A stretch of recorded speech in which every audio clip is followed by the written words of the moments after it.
محمد نبينا بنور هدينا من مكة حبيبي نور سطاع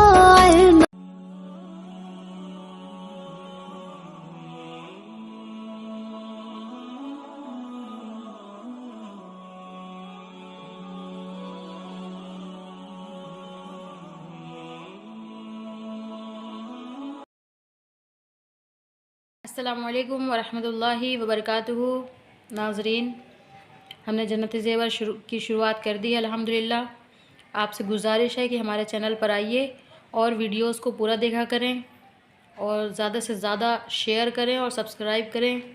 اللہ رب العزت ہم تمامین کی دلی جائز تمناؤں کو پوری کرے، آمین ثم آمین۔ تو آئیے اسلام کے بارے میں کچھ جانتے ہیں۔ فرسٹ لیسن کیا ہے اس کا؟ عورت اسلام سے پہلے۔ عورت اسلام سے پہلے کیا تھی، ان کے حالات کیا تھے، اس کا یہاں پر ذکر ہے۔ اسلام سے پہلے عورتوں کا حال بہت خراب تھا۔ دنیا میں عورتوں کی کوئی عزت و وقعت ہی نہیں تھی، یعنی کوئی ان کی اوقات ہی نہیں تھی۔ مردوں کی نظر میں اس سے زیادہ عورتوں کی کوئی حیثیت ہی نہیں تھی کہ وہ مردوں کی نفسانی خواہش پوری کرنے کا ایک کھلونا تھیں۔ یہ جو بات ہے سب اسلام سے پہلے کی ہے۔ عورتیں دن رات مردوں کی قسم قسم کی خدمت کرتی تھیں اور طرح طرح کے کاموں سے، یہاں تک کہ دوسروں کی محنت و مزدوری کر کے جو کچھ کماتی تھیں وہ بھی مردوں کو دے دیا کرتی تھیں، مگر ظالم مرد پھر بھی ان عورتوں کی کوئی قدر نہیں کرتے تھے، بلکہ جانوروں کی طرح ان کو مارتے پیٹتے تھے۔ ذرا ذرا سی بات پر عورتوں کے کان، ناک وغیرہ اعضاء مینس یہ شریر کا کوئی بھی حصہ، انگ، باڈی پارٹس کاٹ لیا کرتے تھے اور کبھی کبھی قتل بھی کر ڈالتے تھے۔ اللہ اکبر۔ عرب کے لوگ لڑکیوں کو زندہ دفن کر دیا کرتے تھے اور باپ کے مرنے کے بعد اس کے لڑکے جس طرح باپ کی جائیداد اور سامان کے مالک ہو جایا کرتے تھے، اسی طرح اپنے باپ کی بیویوں کے بھی مالک بن جایا کرتے تھے۔ اللہ اکبر۔ اور ان عورتوں کو زبردستی لونڈیاں بنا کر رکھ لیا کرتے تھے، یعنی ان کے سارے کام کرتی تھی، ہر کام وہ لونڈیاں کرتی تھیں۔ عورتوں کو ان کے ماں باپ، بھائی بہن یا شوہر کی میراث مینس جائیداد، میراث میں سے کوئی حصہ نہیں ملتا تھا، نہ عورتیں کسی چیز کی مالک ہوا کرتی تھیں۔ عرب کے بعض قبیلوں میں یہ ظالمانہ دستور تھا کہ بیوہ ہو جانے کے بعد عورتوں کو گھر سے باہر نکال کر ایک چھوٹے سے تنگ و تاریک، یعنی بہت چھوٹا سا اور اندھیرا جھوپڑے میں 1 سال تک قید میں رکھا جاتا تھا۔ اللہ اکبر۔ یعنی جو بیوہ ہو جاتی تھی، یہ اس کا ہے، وہ جھوپڑے سے باہر نہیں نکل سکتی تھی، نہ غسل کر سکتی تھی، یعنی نہ نہا سکتی تھی، نہ کپڑے بدل سکتی تھی۔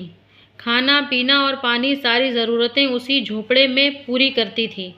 بہت سی عورتیں تو گھٹ گھٹ کر مر جاتی تھیں اور جو زندہ بچ جاتی تھیں تو 1 سال کے بعد ان کے آنچل میں اونٹ کی مینگنیاں مینس ان کی جو مطلب پوٹی وغیرہ ہوتی ہے نا، وہ ڈال دی جاتی تھی اور ان کو مجبور کیا جاتا تھا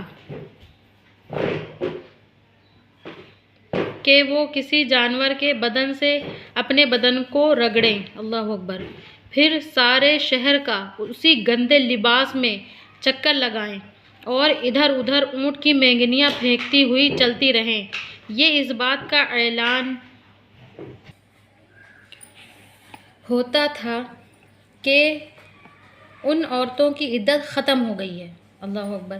اسی طرح کی دوسری بھی طرح طرح کی خراب اور تکلیف دہ رسمیں تھیں جو غریب عورتوں کے لیے مصیبتوں اور بلاؤں کا پہاڑ بنی ہوئی تھیں، اور بیچاری مصیبت کی ماری عورتیں گھٹ گھٹ کر اور رو رو کر اپنی زندگی کے دن گزارتی تھیں۔ اور ہندوستان میں تو بیوہ عورتوں کے ساتھ ایسے، اچھا یہ ہندوستان کی بات ہے، ٹھیک، وہ جو کیا بولتے ہیں ہندوستان میں کیا کیا ہوتا تھا اس کے بارے میں بھی ہے. اور ہندوستان میں تو بیوہ عورتوں کے ساتھ ایسے ایسے دردناک ظالمانہ سلوک کیے جاتے تھے کہ جن کو سوچ سوچ کر کلیجہ منہ کو آ جاتا ہے. ہندو دھرم میں ہر عورت کے لیے فرض تھا کہ وہ زندگی بھر قسم قسم کی خدمتیں کر کے پتی پوجا یعنی شوہر کی پوجا کرتی رہے اور شوہر کی موت کے بعد اس کی چتا کے آگ کے شعلوں پر زندہ لیٹ کر ستی ہو جائے. بالکل یہ تو ہوتا ہی تھا. یعنی شوہر کی لاش کے ساتھ زندہ عورت بھی جل کر راکھ ہو جائے. غرض پوری دنیا میں بے رحم اور ظالم مرد عورتوں پر ایسے ایسے ظلم و ستم کے پہاڑ توڑتے تھے کہ ان ظلموں کی داستان سن کر ایک درد مند انسان کا دل رنج و غم سے ٹکڑے ٹکڑے ہو جاتا ہے. بے شک صحیح بات ہے. ان مظلوم اور بے کس عورتوں کی مجبوری و لاچاری کا یہ عالم تھا کہ سماج میں نہ ان عورتوں کے کوئی حقوق تھے نہ ان کی مظلومیت پر داد و فریاد کے لیے کسی قانون کا کوئی سہارا تھا. ہزاروں برس تک یہ ظلم و ستم کی ماری دکھیاری عورتیں اپنی اس بے کسی اور لاچاری پر روتی بلبلاتی اور آنسو بہاتی رہتی تھیں. مگر دنیا میں کوئی بھی ان عورتوں کے زخموں پر مرہم رکھنے والا اور ان کی مظلومیت کے آنسو کو پونچھنے والا دور دور تک نظر نہیں آتا تھا. نہ دنیا میں کوئی بھی ان کے دکھ درد کی فریاد کو سننے والا تھا نہ کسی کے دل میں ان عورتوں کے لیے بال برابر بھی رحم و کرم کا کوئی جذبہ تھا. عورتوں کے اس حال زار پر انسانیت رنج و غم سے بے چین اور بے قرار تھی. مگر اس کے سوا کوئی چارہ نہیں تھا کہ وہ رحمت خداوندی کا انتظار کریں. ہاں کہ ارحم الراحمین غیب سے کوئی ایسا سامان پیدا فرما دے کہ اچانک ساری دنیا میں ایک انوکھا انقلاب نمودار ہو جائے اور ان لاچار عورتوں کا سارا دکھ درد دور ہو کر ان کا بیڑا پار ہو جائے. چنانچہ رحمت للعالمین کی رحمت کا آفتاب جب طلوع ہو گیا تو ساری دنیا نے اچانک یہ محسوس کیا کہ جہاں تاریک تھا ظلمت کدا تھا سخت کالا تھا. یعنی جب دنیا حضور نہیں پیدا ہوئے تھے جب تک کہ بہت زیادہ اندھیرا تھا. اندھیرے سے مراد یہ تھا کہ لوگ ایک دوسرے پہ بڑا ظلم کرتے تھے اور عورتوں کو بہت سختی سے رکھا جاتا تھا. وہ سب تھا. تو کہہ رہے جہاں تاریک تھا ظلمت کدا تھا. چلیں دیکھیں عورت کیا ہے اسلام کے بعد. ابھی ہم نے اسلام کے پہلے کیا تھا وہ پڑھا. اب ہم پڑھیں گے اسلام کے بعد. بسم اللہ الرحمن الرحیم. جب ہمارے رسول رحمت حضرت محمد مصطفیٰ صلی اللہ علیہ وسلم خدا کی طرف سے دین اسلام لے کر تشریف لائے تو دنیا بھر کی ستائی ہوئی عورتوں کی قسمت کا ستارہ چمک اٹھا اور اسلام کی بدولت ظالم مردوں کے ظلم و ستم سے کچلی اور روندتی ہوئی عورتوں کا درجہ اس قدر بلند و بالا ہو گیا کہ عبادات و معاملات بلکہ زندگی اور موت کے ہر مرحلہ اور ہر موڑ پر عورتیں مردوں کے دوش بدوش کھڑی ہو گئی. عبادات و معاملات یعنی عبادت بھی ایک جیسی ہو گئی سب کام بھی ایک جیسی ہو گئے. دوش بدوش یعنی کندھا سے کندھا ملا کر کیا ہو گئی کھڑی ہو گئی اور مردوں کی برابری کے درجے پر پہنچ گئی. مردوں کی طرح عورتوں کے حقوق بھی مقرر ہو گئے. ٹھیک جیسے مردوں کے حقوق ویسے ہی عورتوں کے حقوق. اور ان کے حقوق کی حفاظت کے لیے خداوندی قانون آسمان سے نازل ہو گئے اور ان کے حقوق دلانے کے لیے اسلامی قانون کی ماتحتی میں عدالتیں قائم ہو گئیں. اللہ رب العزت نے عورتوں کے لیے سورہ نساء اتاری. اس میں قوانین ہیں سارے. ٹھیک اور ان کی ماتحتی میں اسلامی قانون کے ماتحتی میں عدالتیں قائم ہو گئیں یعنی اسلامی قانون کے انڈر میں عورتوں کو مالکانہ حقوق حاصل ہو گئے. ٹھیک اب وہ مالکین ہو گئی ہر چیز کی. چنانچہ عورتیں اپنے مہر کی رقموں، اپنی تجارتوں، اپنی جائیدادوں کی مالک بنا دی گئیں، ٹھیک، یعنی وہ جو کمائیں گی وہ ان کا ہے، جو مہر کی رقم ہوتی ہے وہ ان کی اپنی ہوگی، خرچ کر سکتی ہیں خود، اس میں کسی کا کوئی حق حصہ نہیں ہے۔ اگر وہ کماتی ہیں تو ان کی تجارت کا بھی مال سب ان کا اپنا ہوگا، اگر ان کی کوئی پراپرٹی ان کے نام پر ہے تو ان کی ہو سکتی ہے، اب اس میں کوئی آنن فانن نہیں ہو سکتا۔ اور اپنے ماں باپ، بھائی بہن، اولاد اور شوہروں کی میراث یعنی گھر کے جو حصے بٹوارے ہوتے ہیں، یعنی کوئی جو ختم ہو گیا ہے اس کے میں جو وارث ہوتی ہیں تو اس میں عورتیں بھی ہونے لگی، پہلے صرف مرد ہوتے تھے، کہ وارث قرار دی گئیں۔ غرض وہ عورتیں جو مردوں کی جوتیوں سے زیادہ ذلیل و خوار اور انتہائی مجبور و لاچار تھیں، وہ مردوں کے دلوں کا سکون اور ان کے گھروں کی ملکہ بن گئیں۔ چنانچہ قرآن مجید نے صاف لفظوں میں اعلان فرما دیا ہے۔ اچھا دیکھیں، یہ جو ہے دلیل ہے۔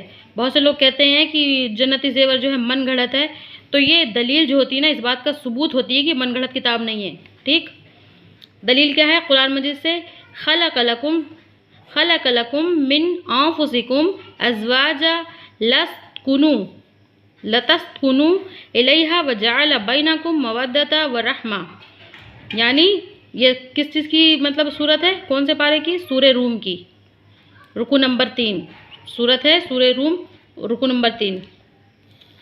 ترجمہ کیا ہے اس کا؟ اللہ نے تمہارے لیے تمہاری جنس سے بیویاں پیدا کر دیں تاکہ تمہیں ان سے تسکین حاصل ہو، یعنی مردوں کی ہی پسلی سے، اور اس نے تمہارے درمیان محبت و شفقت پیدا کر دی۔ بے شک اب کوئی مرد بلا وجہ نہ عورتوں کو مار پیٹ سکتا ہے، نہ ان کو گھروں سے نکال سکتا ہے، نہ کوئی ان کے مال و اسباب یا جائیدادوں کو چھین سکتا ہے، بلکہ ہر مرد مذہبی طور پر عورتوں کے حقوق ادا کرنے پر مجبور ہے۔ بے شک چنانچہ خداوند قدوس نے قرآن مجید میں فرمایا ہے کہ وَلَهُنَّ مِثْلُ الَّذِي عَلَيْهِنَّ بِالْمَعْرُوفِ، ٹھیک، یہ سورہ بقر کی آیت ہے، رکو نمبر 28۔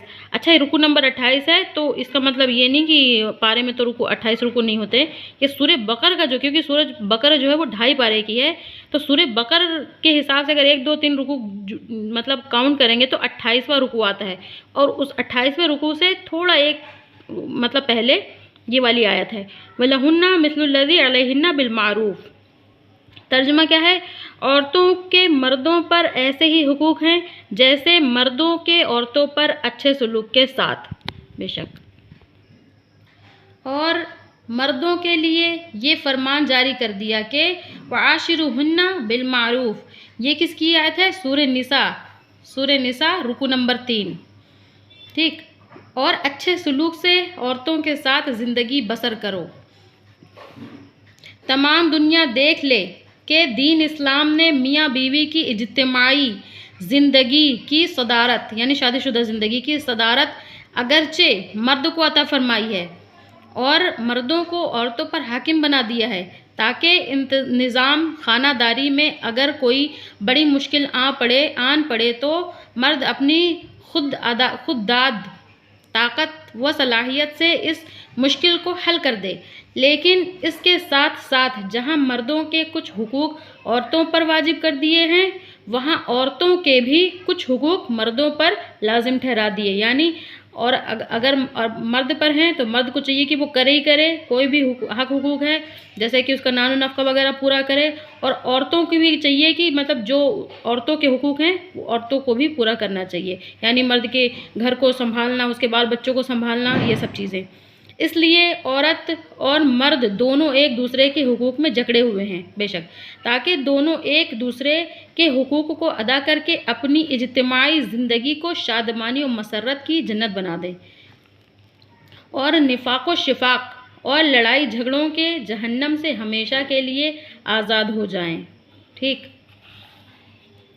عورتوں کو درجات و مراتب کی اتنی بلند منزلوں پر پہنچا دینا، یہ حضور نبی رحمت صلی اللہ علیہ وسلم کا وہ احسان عظیم ہے کہ تمام دنیا کی عورتیں اپنی زندگی کی آخری سانس تک اس احسان کا شکریہ ادا کرتی رہیں، پھر بھی وہ اس احسان عظیم کے شکر گزاری کے فرض سے سبکدوش نہیں ہو سکتی، یعنی بری نہیں ہو سکتی، ہے نا، کیونکہ حضور نے احسان ہی اتنا بڑا کہ اگر وہ نہ مطلب وہ کوئی ایکشن ہی نہیں لیتے، جیسا چلتا ویسا چلتا رہتا، تو آج ہم لوگوں کی بھی زندگی اتنی ہی خراب ہوتی جیسے پہلے کی مطلب عورتوں کی خراب ہوتی تھی۔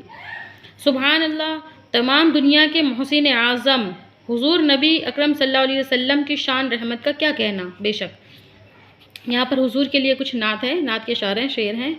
وہ نبیوں میں رحمت لقب پانے والا، مرادیں غریبوں کی بر لانے والا، مصیبت میں غیروں کے کام آنے والا، وہ اپنے پرائے کا غم کھانے والا، فقیروں کا ماوا، ضعیفوں کا ملجا، یتیموں کا والی، غلاموں کا مولا۔ اب آگے دیکھتے ہیں، عورت کی زندگی کے 4 دور۔ عورت کی زندگی کے کتنے دور ہوتے ہیں؟ 4 دور ہوتے ہیں۔ اس میں دیکھتے ہیں کون کون سے ہیں۔ عورت کی زندگی کے راستے میں یوں تو بہت سے موڑ آتے ہیں، مگر اس کی زندگی کے 4 دور خاص طور پر قابل ذکر ہیں۔ بے شک ہوتے ہیں، جیسے عورت کا بچپن۔ پہلے کیا ہے؟ عورت کا بچپن۔ دوسرا کیا ہے؟ عورت بالغ ہونے کے بعد۔ تیسرا ہے عورت بیوی بن جانے کے بعد۔